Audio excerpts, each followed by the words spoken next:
我妈其實今年就是確診了，確實是這個宮頸癌的惡性腫瘤，然後覺得自己不再是一個人，就是只用管自己的這麼一個小孩的角色了。睇翻小唐個媽媽個八字咧，佢係土命人，成個八字命盤裏邊咧，8粒字裏邊咧有5粒係木，形成咗木土交戰。咁呢個就係佢個病嘅根源。過咗2025年咧就比較好啲啦，因為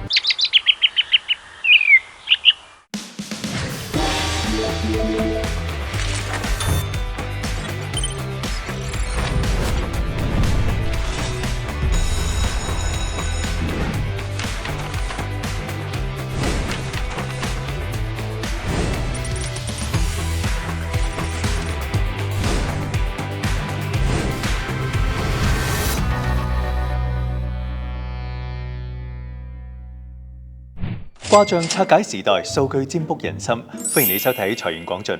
嗱，今晚咧，我哋連線嘅呢位朋友，佢嘅生活咧正經歷緊咧狂風暴雨，一邊咧係至親嘅重病啦，而另外一邊咧就係事業嘅迷茫，再加埋咧經濟同精神嘅雙重壓力，一齊咧我哋了解下小唐嘅故事。小唐你好。老師們好，老師們好，我是小唐。我其實從小學開始就是在各個地方讀書，就是一直都是在不同的城市流動的，所以我整個人其實也算是比較獨立，然後也不太戀家。像是我畢業之後呢，其實我是先做了1年的這個自由的職業，然後可能畢業第2年的時候，我才是找到了一個我現在的公司，然後之前都是一個比較自由的狀態。咁我想問下小唐啦，你之前提到嘅就係自由職業嘅話咧，係接項目啦。咁呢個係一個屬於唔係咁穩定嘅一個收入模式嘅。咁你係點樣幫自己嘅財務咧去構建一個安全網咁樣嘅咧？我整體都是一個比較屬於是保守派、保守類型，對。比如說我的收入，我會拿30%出來去，做一些比較簡單且穩定的投資，就是類似於像月債、年債這種利率低，但是比較求穩的這種。這2年我也就是有一些自己的考量，也想說看看能不能，放到就是比較更進一步的去管理一下自己的財務，因為包括這2年，其實我家裡也有一些小的情況，就是像是我媽其實今年就是在醫院裡面查出來了，就是有一些這個身體方面的問題，然後其實今年年初的時候呢，就是身體有一些出血，然後去查了一下，7月份的時候得到的一個醫生的反饋是有這個宮頸癌的風險，然後之後去做了這個病理切片，也確診了，確實是這個宮頸癌的惡性腫瘤，然後算是一個這個1期的末尾，1、2期中間，對，然後所以就是加上這種家裡的這些小變故吧，其實我現在整體對於我自己的收入啊，然後包括自己的理財這方面，其實都有了新的考量，覺得可能自己不再是一個人，就是只用管自己的這麼一個小孩的角色了，就是可能有一種上有老要照顧家裡的這種感覺，對。然後最近呢，確實我也是請假在家裡面陪伴我的母親，就是帶她去看病啊這些，所以最近也沒有去公司上班。現在目前感覺就是在一個人生的分岔路口吧。好，明白了。要不這樣吧，小唐，你把自己心中的一些困境，或者是你想提問的一些問題提出來，讓我們的老師給你解答一下，好嗎？好的，明白。因為目前呢，其實我的困境以及我最擔心的，其實就是最主要的就是我的母親的身體的這方面，就是想要一條這個玄學和生活上的指引。對。好，咁睇翻小唐個媽媽個八字咧，佢係土命人，係木土。成個八字命盤裏邊咧，8粒字裏邊咧有5粒係木，形成咗木土交戰。咁呢個就係佢個病嘅根源。土受克道，而且佢出身係秋天，金寒水冷，命中又無火，火亦都係佢個救命之源。冇咗個調候嘅作用啊。過咗2025年啦，過咗2025年咧就比較好啲啦，因為木裏邊咧個氣咧就比較慢慢退到去2026年咧有丙午年有個火啦，有火嘅情況之下，火就係佢個戊土貴人，戊土貴人咧都會幫到個身體嘅狀態啊同埋健康啊都好轉，亦都係去到2027年丁未年丁亦都係佢嗰個正印，亦都係健康。火嚟生翻土，咁啊印星化煞，咁個病情咧就會可以極度可以控制，亦都會好轉，個病情會慢慢康復，係一個黃金嘅窗口時期㗎啦。然后我也想再问问老师，就是关于这个医疗开销啊，以及我个人这个目前的理财方面的小问题。就是目前，比如说我每个月如果从工资里面拿出5000块钱去做投资的话，因为我本人还是比较偏向于这个保守派的嘛，然后其实我目前的心理预期是可以接受一个10%左右的一个这个亏损的，对，然后确实也是因为这个互联网上的信息太过繁杂，所以也想说问问老师，看看能不能给我指明一个比较明确的、比较具体的一个投资方向，看看我比较适合去做哪一类的投资。那我觉得小唐还是就是说你这种心态还是挺好的，就是说虽然说你目前生活啊、事业上面都面对了压力，但是你还是在同时为自己的未来去做一个规划。而且这个规划是包括对你自己了，还有你整个家庭，还有未来的生活的一个规划。因为你面临的一个情况是有一个特殊性，所以首先要有一个很重要的一个前提还有原则，就是在你妈妈治疗的这段期间里面的话呢，首先要考虑的这个核心的一个目标就不是增值了，就是我们在投资里面说到的一个就是流动性，还有安全性，这个是你首要考虑的，而收益性这个应该是放在最后面了所以在具体的一个操作里面的话呢，我建议就是说目前因为你说每个月我可以拿出5000块钱的一个资金用来去做这样的一个投资的话呢，其实首先一些保本型的一些基金是可以去考虑的，像这个货币基金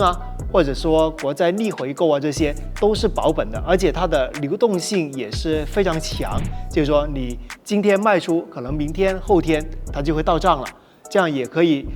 应付你可能在给妈妈治疗的时候，可能一些临时的一些资金的一个需求这样子。然后剩下的一部分就是说可能30%到40%的话呢，可以去买一些中短期的一些纯债的一些基金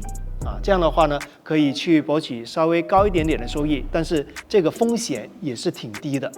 那么最后我们还是要提醒这个小唐，目前你的确是碰到3个大山，其实刚才2座我们给你一个建议以后，其实你还是要面对你未来的职业规划。对，是的，老师你说的非常有道理。确实，目前就是职业上的这个迷茫期，其实我也是有一个较长时间的一个困扰了。因为目前我还是在这个传统综艺行业里面工作，对。然后，因为我目前还是留在北京发展的嘛，也是想知道一个是否还适合在传统综艺行业深耕，然后以及我还是否适合就是留在北京发展，还是说可能我需要去涉猎一些新的跟专业相關，但是會新一些的行業和更新一些的地方，也是想聽聽老師們的意見。對，好啊。睇翻咧就小唐嘅八字咧，佢係水命人，佢水命人得嚟咧都火都比較多。咁而且咧佢生肖屬兔，又係生於農曆2月，咁對於美感多才多藝咧，佢就真係特別叻啲嘅。咁所以變得佢係反而係做啲大型綜藝咧，唔係咁適合。始終佢係癸水人，佢水命人得嚟咧，都係比較上做啲小件或者細型啲嘅嘢咧，佢就比較上容易啲駕馭。咁所以變得咧，由卯咧個卯即係俾啲做啲簡單靚有啲精緻嘅嘢咧，佢係特別叻啲。所以變得小唐咧係做自媒體咧係會特別好啲，同埋容易啲駕馭嘅。小唐，你聽懂了嗎？就是鄭弘師傅說你更加適合做一些小而精的，而且呢更加偏於美感的東西。明白了，明白了。咁而家喺地方嗰方面咧，佢係都係做翻啲靠筆嘅地方比較好，因為始終咧佢係水命人癸水，水又唔係太多，咁變得咧揾翻多啲水嘅五行物幫翻佢比較好啲啊。所以喺北京佢係適合你嘅，適合你喺北京發展噶啦。好啦，咁希望咧，剛剛我哋嘅解答咧，能夠幫助到小唐啦。當然咧，亦都期待咧，就係小唐咧，能夠好快咧，就係同我哋分享咧你嘅好消息。我哋期待咧，你能夠咧重新揾到自己嘅職業路向，同時能夠聽到咧你媽咪身體轉好嘅消息啊，好唔好啊？好的，好的，謝謝老師們，太感謝老師們了。我回去一定好好跟我媽媽溝通，然後也自己再多思考一下老師們今天告訴我的這些意見。感謝老師們。是的，期待能夠收到你的好消息。下次我們再見了，拜拜。拜拜。好，拜拜。好，拜拜，謝謝老師們，拜拜。嗱，好多謝咧小唐嘅分享嚇，咁佢嘅經歷咧令到我哋睇到咧最大嘅財務風險，有時咧並唔係嚟自於市場嘅波動，反而係家庭成員嘅健康狀況咧出現問題。當身體都唔能夠承受目前嘅一啲衝擊嘅時候，咁又何談喺呢個市場裏邊能夠經得起周折呢？對於一啲中老年嘅朋友，其實如果喺年輕嘅時候，你已經投入資金同自己買到重疾險，可能去到真正好似小唐媽媽呢個年紀碰到一啲重要嘅核心嘅重疾風險嘅時候咧，就能夠起到咧一定嘅緩衝同埋咧就係迴避嘅作用啦。因為咧起碼能夠解決你大部分嘅經濟支出所需嘅資金問題。嗱，呢啲錢咧貴有貴買，平有平買，係嘛？你可以買30萬嘅醫療保障，亦都可以買50萬嘅醫療保障。呢啲錢佢唔受到用途嘅限制嘅。當你發生咗問題嘅時候，你可以向佢索賠康復費用啦、家庭生活開支啦，起碼能夠令你可以更加安心咁揾到喺同級當中最優嘅治療方案。呢個咧係經濟學上邊咧對人力資本一種中斷嘅補償，而從另外一個角度咧，亦都話俾你聽，其實人生嘅保障唔係人哋俾你嘅，而係通過自己未雨綢繆嘅計劃而尋找到最安全嘅港灣。